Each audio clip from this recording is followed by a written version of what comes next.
ভ্রম অর্থাৎ হবে এই বছর, আর বাকি কিন্তু হাতে মাত্র 6টা মাস। সামনে নভেম্বরে বিয়ে হতে পারে, নভেম্বরে অগ্রহায়ণে বিরাট বিয়ের সেশন থাকে, মানে বিয়ের যোগ থাকে, বিয়ের দিন থাকে, হতে পারে, দেখা যাক কি হয়। আমি স্বাগত জানাবো অনন্যাদিকে আজকের অনুষ্ঠানে। তুমি একটু বলো যে কাদের ক্ষেত্রে বিয়ের এই শুভ যোগ রয়েছে এই বছরে। আমি দেখো প্রথমেই আগে বলবো যে আমরা কি করি, আমরা যেই শুনি শুভ যোগ আছে তখন ভাবি এই তো আমার বিয়ে হয়ে যাবে, কিন্তু এটা নয়। যোগ থাকলেই যে হবে এরকমটা নয়, কারণ যে গ্রহটা আপনাকে শুভ যোগ দেবে সেই গ্রহটা আপনার ক্ষেত্রে কি শুভ আছে। যদি আপনার ক্ষেত্রে শুভ না থাকে তাহলে কিন্তু আপনি তার ফল পাবেন না।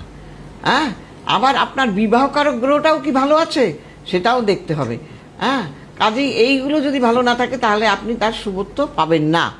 আর সময়ের কাজ আপনাকে সময়ই করতে হবে। আপনি জেনে নিলেন যে এই তো এই বছরই আমার বিয়ের একটা যোগ আছে, কিন্তু ওই ভেবে বসে থাকলে হবে না। আপনাকে দেখাতে হবে কাউকে যে আমার সত্যি সত্যি আমার বিয়ের যোগ তো পড়লো, কিন্তু আমার সেই গ্রহটা ভালো আছে কিনা, মানে বিয়ে হলেও বিবাহিত জীবনটা ভালো যাবে কিনা সেটাও তো আছে, সেটা একটা বিষয়। আবার যে বিয়ের যোগ পড়েও বিয়ে হবে কিনা, মানে যোগ পড়লেই যে বিয়ে হবে এরকমও কোনো কথা নেই। ধরো আমি সবসময় বলি বিয়ের ঘর খালি থাকলে বিয়ে হয় না, 6-8-12 ঘরে চলে গেলে বিয়ে হতে বিরাট সমস্যা হয়ে দাঁড়ায়। আবার যদি কিনা মাঙ্গলিক দোষ থাকে তাতেও বিয়ের আটকে যায়, হ্যাঁ, বিলম্বিত। হ্যাঁ, আবার ডিগ্রিগত দিক থেকে দুর্বল থাকলে আটকায়, নাক্ষত্রিক দিক থেকে খারাপ থাকলে আটকিয়ে যায়। কাজে এইগুলো দেখতে হবে।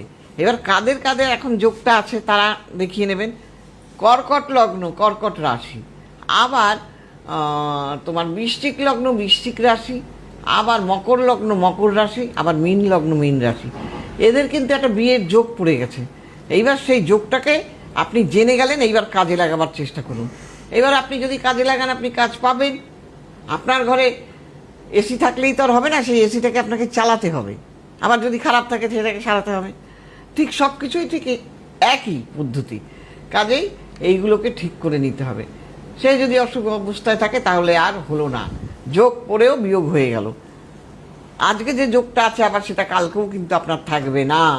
আপনি মাথা কুটেও, আমি দেখেছি এরকম, আমার কাছে পরে এসে বলেছে দিদি আপনার কথাটা তখন শুনিনি, ভেবেছিলাম পাবো আরো ভালো পাবো, আরো ভালো পাবো ভেবেছিলাম, এখন আমি খারাপ জিনিস, খারাপ এটাও পাচ্ছি না, তারাও আমায় বিয়ে করতে চায় না, কারণ সেই গ্রহটা ওই জায়গা থেকে শুভত্বটা চলে গেছে, আর কি করে হবে। একদম। আপনারা অবশ্যই এখানে আমাদেরকে ফোন করুন। আজকে সরাসরি যেভাবে আপনারা কথা বলতেন সেইভাবে দেখুন উপরে নাম্বার রয়েছে। সঙ্গে যারা বুকিং করতে চান দিদির এখানে, তারা নিচের যে নাম্বার 7596853615 এখানে ফোন করে বুকিং করুন। বিশেষত আজকের অনুষ্ঠানে তারা বুক করতে পারেন যে যাদের বাড়িতে বিবাহযোগ্য মেয়ে বা ছেলে রয়েছে এবং অনেকদিন ধরে বিয়ে নিয়ে একটা টালবাহানা চলছে, টালমাটাল চলছে। অনেকের ক্ষেত্রে এরকম আমরা অনুষ্ঠান করতে গিয়ে দেখেছি, বারবার করে সম্পর্ক আসছে, মানে যোগ আসছে মানে পাত্রপক্ষ আসছে, ধরুন কন্যার পক্ষের বাড়িতে, বা কন্যার পক্ষ পাত্রপক্ষের বাড়ি দেখতে যাচ্ছে, মনে হচ্ছে এই হয়ে যাবে, কিন্তু শেষমেশ হচ্ছে না। বিয়ে ঠিক হয়ে যাবে, বিয়ে হয়ে মানে কথাবার্তা হয়ে গিয়েও রেস্ট্রি হয়েও পালিয়ে যায় ছেলে, একদম টাকা খুঁজেই পাওয়া যাচ্ছে তো না। সেই জায়গাটা দেখুন। আর তারা অবশ্যই আজকের অনুষ্ঠানে ফোন করতে পারেন। আরেকটা কথা বলে দিই, ফেসবুকেও আপনার অনুষ্ঠান দেখুন। ফেসবুকে গিয়ে সিটিভিএন একেডি প্লাসকে ফলো করে নিন, ফলো করে আপনারা আমাদের অনুষ্ঠান দেখতে পারেন, আবার ইউটিউবেও প্রোগ্রাম দেখতে পারেন। ঠিক আছে, এবার একটু বলো যে এই যে যাদের অনেক বয়স হয়ে গেছে, ধরো মেয়ের বয়স প্রায় 40 বছরের উপর হয়ে গেছে, আমার কাছে এসে 56 বছরের মেয়ের বিয়ে, 54 বছরের মেয়ে বিয়ে দিয়েছি, এরা অনেক ক্ষেত্রে ভেবে নেয় যে এদের বিয়ার হবেই না। এটা কি ঠিক? না, ঠিক না, এটা ঠিক না। এখন দেখতে হবে তার ছকে কি যোগ আছে।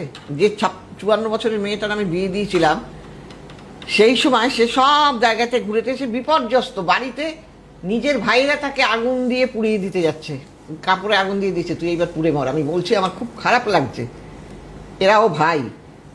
সে যাই হোক, যে ওর বিয়ে হচ্ছে না বলে এইবার আমার কাছে এসেছিল, তখন আমি বললাম আপনার বিয়ে হবে, আপনার কিন্তু এটা একটা লাস্ট সুযোগ, আপনি কিন্তু হাতছাড়া করবেন না। ঠিক আছে, পরে বলি। চলো, ফোন রয়েছে, আমরা নিয়ে নিই। হ্যালো, কে